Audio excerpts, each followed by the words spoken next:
Everyone, इस lecture में हम class 10th subject science most important repeated MCQ के बारे में पढ़ेंगे, क्योंकि यूपी बोर्ड 2023-24 में आने की प्रोबेबिलिटी 100% है। पहले हम फिजिक्स के न्यूमेरिकल और एमसीक्यू के बारे में पढ़ेंगे। सबसे पहला एमसीक्यू है, विद्युत शक्ति की इकाई है। तो विद्युत शक्ति यानी कि इलेक्ट्रिकल जो पावर होती है उसको हम वाट में मेजर करते हैं। उसका जो राइट आंसर होगा वो होगा वाट।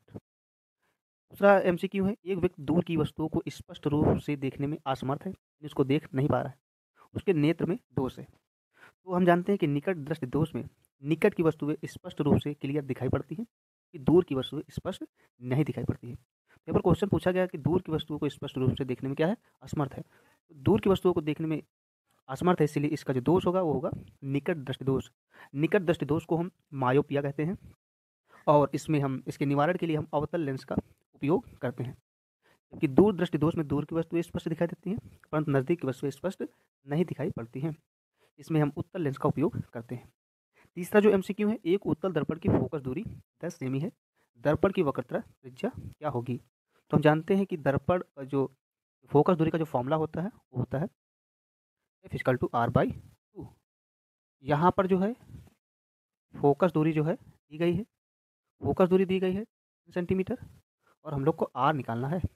जो वक्रता त्रिज्या का फॉर्मूला होता है इंटू एफ होता है। यहाँ पर एफ की वैल्यू हमें दी गई है, यहाँ पर एफ की वैल्यू दी गई है 10 सेंटीमीटर, इंटू हम कर देंगे 2 10 20 सेंटीमीटर आएगा।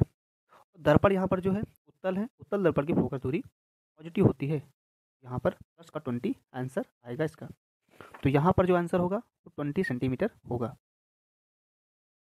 नेक्स्ट जो एमसीक्यू है, एक उत्तल लेंस की क्षमता 5 डायोप्टर, डी लिखा है, डी मीन्स डायोप्टर, क्योंकि प्रकाशिक जो लेंस की जो पावर होती है उसकी यूनिट जो होती है डायोप्टर होती है, इसकी फोकस दूरी होगी। तो हम जानते हैं कि जो डायोप्टर का फॉर्मूला, लेंस पावर का जो फॉर्मूला होता है वो होता है E=1/f। E=1/f इसका जो फॉर्मूला होता है, और यहाँ पर जो है E दिया गया है, E दिया गया है 5 डायोप्टर, और हम लोग को f की वैल्यू कैलकुलेट करना है। तो f का जो फॉर्मूला होता है होता है 1/p। यहाँ पर जो वैल्यू है वो सेंटीमीटर में दी गई है, तो सेंटीमीटर, ये मीटर का फॉर्मूला है, मीटर का फॉर्मूला है कि सेंटीमीटर का जो फॉर्मूला होता है 100/,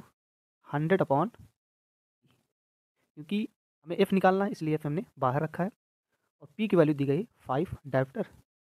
p की वैल्यू हम रख देंगे, यहाँ पर लिखा है p की वैल्यू जो दी गई है 5 डायोप्टर दी गई है, यहाँ पर हम जैसे इसको रखेंगे 5 डायोप्टर और उसको कैंसिल करेंगे 20 आ जाता है। जो फोकस दूरी होगी 20 होगी, और जो यहाँ पर लेंस है वो उत्तल लेंस है, उत्तल लेंस की जो फोकस दूरी होती है पॉजिटिव होती है। ये फॉर्मूला लगेगा जब लेंस होगा, उसकी जो वैल्यू है सेंटीमीटर में होगी, इस फॉर्मूला का उपयोग हम करते हैं। तो इसका जो राइट आंसर होगा वो 20 सेंटीमीटर होगा।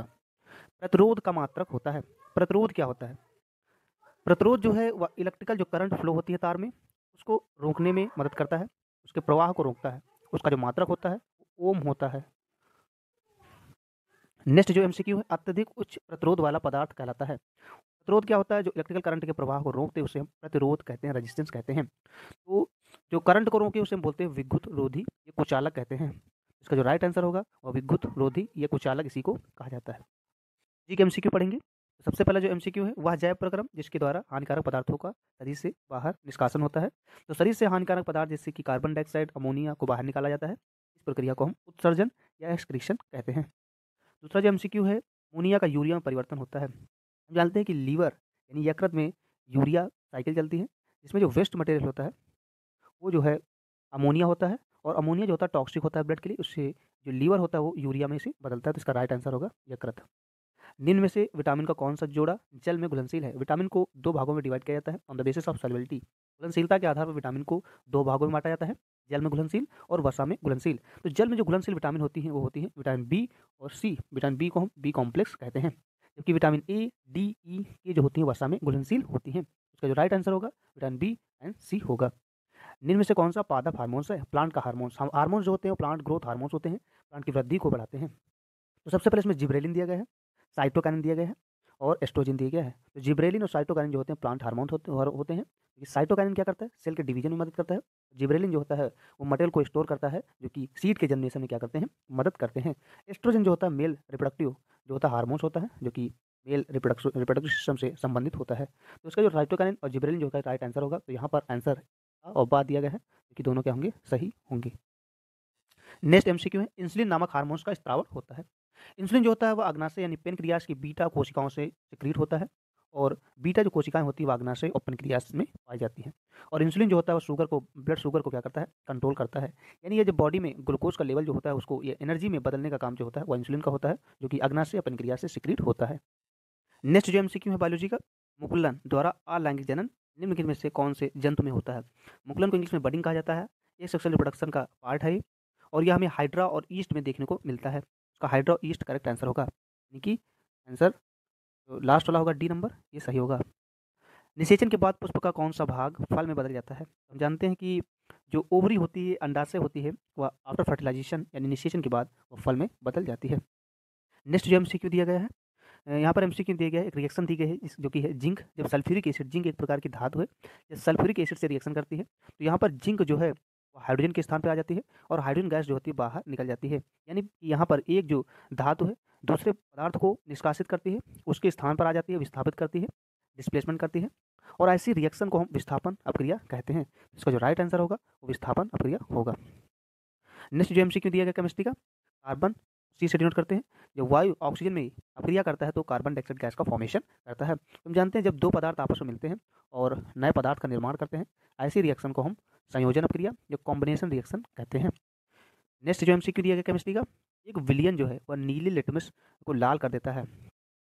मान लीजिए कोई भी कंपाउंड दिया गया है और वो नीला है, उसमें जो हम उसमें जो है जब हम केमिकल डालते हैं या फिर लिटमस पेपर जो है उसको जब हम डालते हैं तो उसका कलर जो होता है रेड हो जाता है। तो हम जानते हैं कि यह पहचान है अम्ल की, और अम्ल का पीएच जो होता है वो 7 से कम होता है। तो यहाँ पर जो ऑप्शन दिया गया है 6 दिया गया है, कि पीएच है 7 से कम। इसका राइट आंसर होगा 6। नेक्स्ट जो क्वेश्चन है, जिंक एक प्रकार की धातु है जब तन सल्फ्यूरिक एसिड से रिएक्शन करती है तो यहाँ पर हम जानते हैं कि हाइड्रोजन गैस जो होती है बाहर निकलती है। नेक्स्ट एमसीक्यू जो है हमें मिलान करना है। तो यहाँ पर ग्रुप दिए गए हैं, इनसे मिलान करना है। एल्कीन, एल्कीन हम जानते हैं कि इसमें डबल बॉन्ड पाए जाते हैं, उसका जो राइट आंसर होगा डबल बॉन्ड वाला होगा। और कीटोन, कीटोन में कार्बोनिल ग्रुप CO ग्रुप पाया जाता है, जिसमें CO ग्रुप होगा वही इसका राइट आंसर होगा।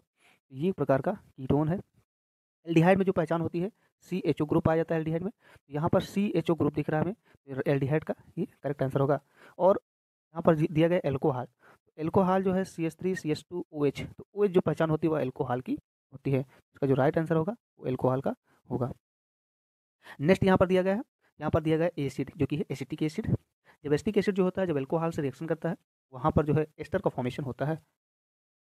होता ये है कि इसका जो OH है वो इसके हाइड्रोजन से रिएक्ट करता है और वाटर मॉलिक्यूल बाहर निकल जाता है, और CH3CO और ऑक्सीजन CH3CH2 बचता है, जो कि यहाँ पर लिखा है वाटर मॉलिक्यूल बाहर निकल जाता है। तो यहाँ पर एस्टर बनता है, और एस्टर बनने की प्रक्रिया को हम एस्टरिफिकेशन या एस्टरीकरण कहते हैं। नेक्स्ट जो क्वेश्चन है, खाने की सोडा का सूत्र है। तो खाने के सोडा को हम सोडियम बाइकार्बोनेट या हाइड्रोजन कार्बोनेट कहते हैं। तो इसका राइट आंसर होगा सोडियम बाइकार्बोनेट। इस प्रकार हमने 20 MCQ पढ़े, मोस्ट इंपॉर्टेंट है।